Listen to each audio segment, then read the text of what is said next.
Le jour de carence, c'est ce premier jour non rémunéré lorsque l'on tombe malade, avant que la sécurité sociale ne prenne le relais de l'employeur. Nicolas Sarkozy l'avait instauré dans la fonction publique en 2011. Il fut ensuite supprimé par François Hollande au 1er janvier 2014. Une erreur, selon l'Association des maires de France. Il y a eu une augmentation de l'absentéisme qui coûte très cher aux collectivités locales. Puisque l'État a besoin d'offrir une copie à Bruxelles qui réduise les dépenses et qui réduise les déficits, on a une piste à travers la suppression du jour de carence qui permet de rétablir non pas les comptes, mais en tout cas de faire des économies. Quelques 160 millions d'euros par an selon les partisans du dispositif. Pourtant, selon le gouvernement, c'est tout le contraire. Le jour de carence favoriserait les absences plus longues. Pourquoi ? Parce que vous êtes malade, vous prenez un cachet, vous retournez au boulot le lendemain. Si vous avez le jour de carence, vous allez voir le médecin, vous avez un arrêt de travail.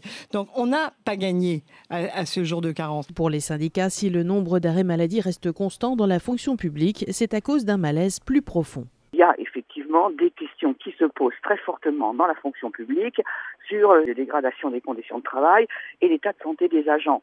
Pénaliser les agents parce que les conditions de travail se dégradent, ça manquerait quand même quelque peu de correction. Manuel Valls a promis de revoir les élus locaux d'ici la fin mai pour discuter de toutes les propositions évoquées, dont le rétablissement du jour de carence.